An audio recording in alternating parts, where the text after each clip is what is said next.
Oh, his freak. D'Amico looks like he could still play right now. He does. I think that was pretty calm for him. I think he's pretty fired up right now. Yeah, he's probably pretty upset. Let's get to the Bucs first, though. 11-play, 80-yard drive to win this thing. Why is Baker so good in these situations? I mean, we're going to get into the play where he uses legs, but to me, there's something about Baker, and there's something about certain guys in this league when they're just a team-first guy, when they're very gritty, they just find a way in these moments. And you look at him here again.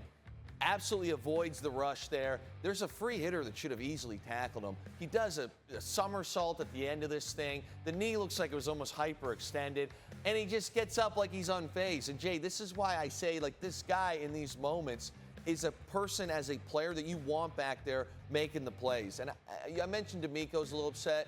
I will say the Texans missed some tackles there. Like, it shouldn't have been this easy.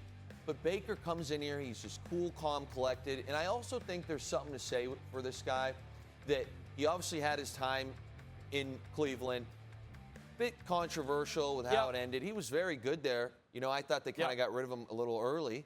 I think they'd like to have him right now. It seems like he's proving that right now, yeah. Bounced around Carolina, got the short end of the stick, had a small stint in L.A. where he was good. So it's one of those things where when you've kind of been that guy who's been on the wrong side of a lot of these things, you go out here and you're just playing free. You got nothing to lose. You know you got it. You got a ton of weapons around you. You develop a lot of toughness, a lot of grit, and you see it on these 2-minute drives. It's fun to watch. The talent was always there. That's why he was drafted #1 overall, right? Now, you mentioned D'Amico being upset. Well, Houston's 0-2. It's only 2 games, so we're not panicking or anything, but this does not look like – this looked like a team on the rise just last season, 2 seasons ago especially. Yeah. Now it looks like C.J. Stroud is in his head a little bit. What are you seeing from this team? I'm a bit worried. I was a bit worried at the end of last year, and you said it. 2 years ago, you got C.J. Stroud. Some people were saying we're in the MVP conference rookie year. Yep. After year 2, his offensive coordinator is fired. Yeah.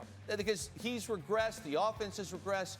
The first part is they can't run the football. The amount of TFLs or tackle for losses that happened running the football today was astounding. I couldn't get over it. And the numbers are inflated because of the numbers aren't good and they're inflated because of the last Chubb touchdown. And then the next thing is, if you can't run the ball and now you can't protect your quarterback, Stroud is running all over the place. There's free hitters everywhere.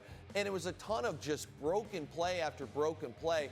And then I will say this, I do think Stroud, because he has no run game, because he's always flustered, even when he's not, I don't love him going through his progressions, and I don't really think he's been the most accurate thrower of the football. Yeah. So it's really kind of when it rains, it pours, because they don't do anything well consistently. There'll be moments where you're like, wow, you know, Nick Chubb had a good run there, or hey, we hit Nico Collins. Great job. But it's very, very inconsistent. They take a ton of tackle for loss in the run game. They take a ton of sacks, and there's a ton of pressure.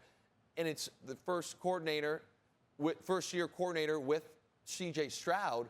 So it's just not a good situation in Houston right now, especially when in the division you've got Indiana Jones, Daniel Jones.